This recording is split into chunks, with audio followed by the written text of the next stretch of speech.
begin to work with a subject, I have nothing to work with, and therefore the production is one which I structure gradually.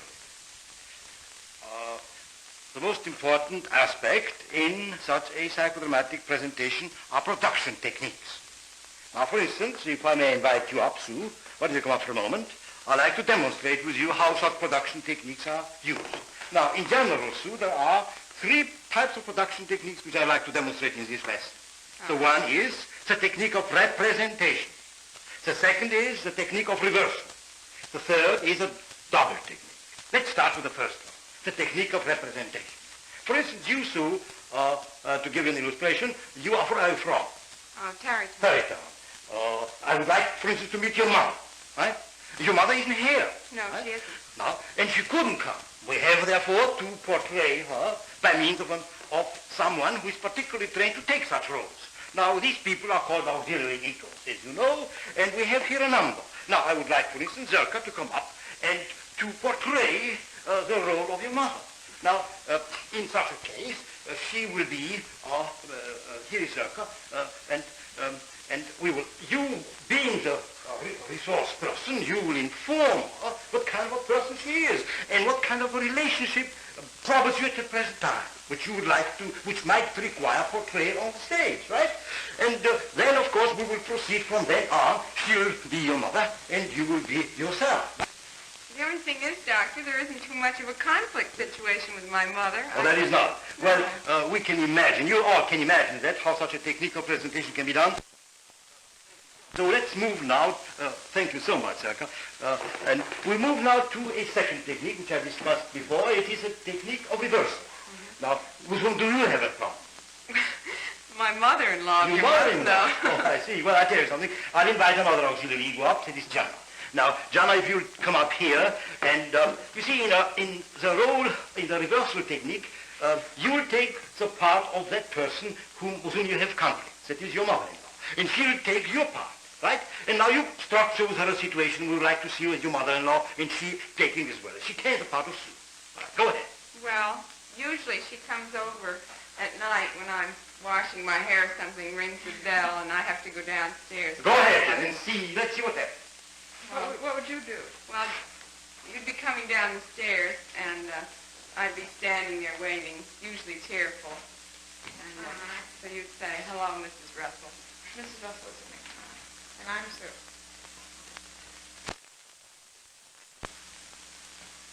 Hello, Mrs. Russell.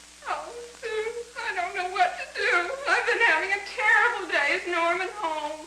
Oh, yes, he's upstairs. You come on up. Well, you know I can't walk all those flights up. Would you tell him to come down? I just have to talk to him. The most terrible things have happened to me, and I just don't know what to do. And the doctors say I have to be operated on, and that woman was so mean to me again. And you know how she acts. She just goes, she kicked me, and she threatened to throw me out the Now, please, now you reverse roles, and now you are Sue, and she is now Mrs. Russell. Oh, I just don't know what to do, Sue. I want to see Russ. Won't you tell Russ to come down?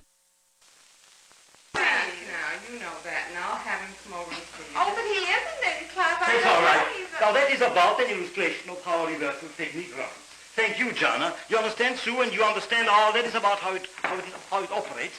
Now, it has a very great therapeutic value because one person can move from herself into the other person's situation and learn in action of what is going on in her own mind. And so she lives in two persons simultaneously, so to speak. And so let's go now, Sue, to the third technique. It is, and you all, please look carefully at Sue. We will go now into the double technique. Now, everyone, as it is visualized in mythology, we all have a person who is a double of ourselves. That is at least how it is visualized by the mystics and by folklore of all peoples on earth. And now, let us imagine that you'll come home, right, at one evening, and you'll find yourself. Zerka, will you please take the part of the double? And you'll find that there are two shoes in your living room, let us say. And now, you, of course, as regular doubles, you will move the same way, you will talk the same way, you will feel the same way, and you will complement yourself. She will give you a great deal of strength by having one like you in social space. Go ahead and try to work it out that way. Oh, dear, I suppose I was very nice to Russ's mother. Well, I try to be nice. Well, I know, but I don't seem to succeed very well. She gets so upset and she unnerves me. She makes me feel so, I don't know, so fidgety. Well, I used to be able to get along with her all right, but I guess as I got a little more neurotic myself, I found that she was Now there you are, girls. bothering me. Let us imagine now that you will continue to show the double technique in all phases of your mutual existence.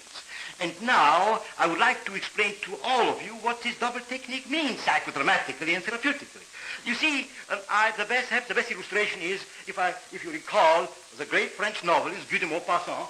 One day, when he came home, he saw himself sitting at his desk writing a manuscript. That was the beginning of his psychosis. That was an uncontrolled double, one who hallucinated himself from his own mind and was there in space.